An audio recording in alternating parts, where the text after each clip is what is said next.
Have you ever felt that quiet Sunday evening comfort? The gentle hum of the television, the familiar soaring theme music, and a voice that feels like coming home. For millions across Britain, that feeling is synonymous with Antiques Roadshow, and that voice belongs to Fiona Bruce. It's a show that has become more than just television. It's a cherished ritual, a soothing balm in a chaotic world, a connection to the stories that make us who we are.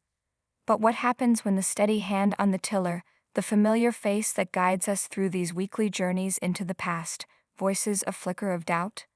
What happens when a quiet moment of reflection becomes a headline that sends a shiver through the hearts of loyal viewers? In a recent, poignant episode set against the magnificent, time-worn backdrop of Salisbury Cathedral, Fiona Bruce did just that. It wasn't a dramatic proclamation or a formal announcement. It was something far more powerful. A quiet human moment of contemplation that has left us all wondering about the future of a show we thought would be here forever. A legacy etched in stone. The scene was deeply symbolic.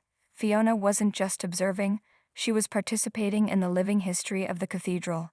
Alongside skilled stonemasons, she helped guide a newly carved piece of stone into the ancient structure, a small contribution to a building that has stood for nearly 800 years. As her hands touched the cool, solid stone, a tangible link between the present and the deep past, the weight of time seemed to settle upon her. Looking at the camera, her expression was thoughtful, almost wistful. She spoke of the mark the show was leaving on this incredible monument, a tiny, hidden signature for a future generation to perhaps one day discover. So there we are, she mused, her voice soft. Antiques Roadshow has left its mark on Salisbury Cathedral. And who knows, maybe in a few hundred years' time, a stonemason will come along and slide that stone out and see our mark. Then came the 5 words that felt like a punch to the gut for anyone who holds the show dear. I wonder if we'll still be on the air by then. In that single fleeting sentence, Fiona Bruce captured a profound and unsettling question. It was a moment of vulnerability that broke the fourth wall, transforming her from the polished presenter into one of us, someone pondering legacy, the passage of time, and the impermanence of even our most beloved institutions. The cathedral will stand for centuries more, a silent witness to history. But will the show that celebrates our smaller, more personal histories endure alongside it? The brutal reality of the small screen. This moment of existential reflection doesn't come from nowhere. Fiona, who recently celebrated her 60th birthday, has been the face of the Roadshow for a remarkable 15 years.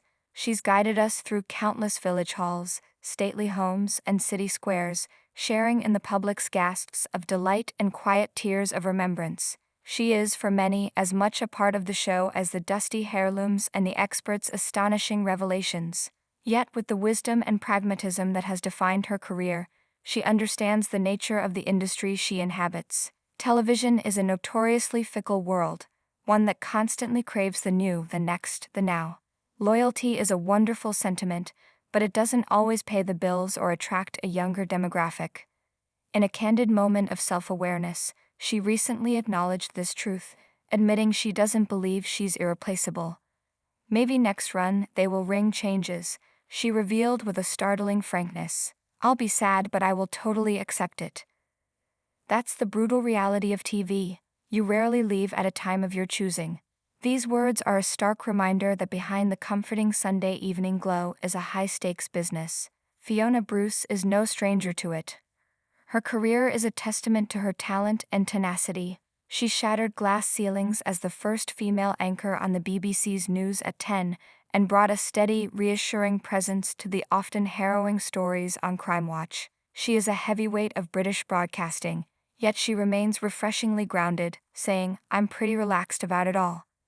But for us, the viewers, the thought of Antiques Roadshow without her feels almost unimaginable. It's like imagining a pub with no beer, a library with no books.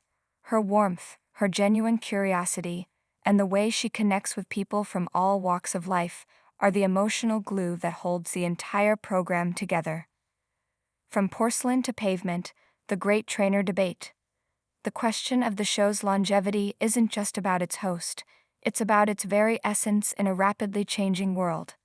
How does a show called Antiques Roadshow stay relevant when the definition of a collectible is constantly evolving? This very tension was brilliantly explored in a recent conversation on the podcast Fortunately, FIONA.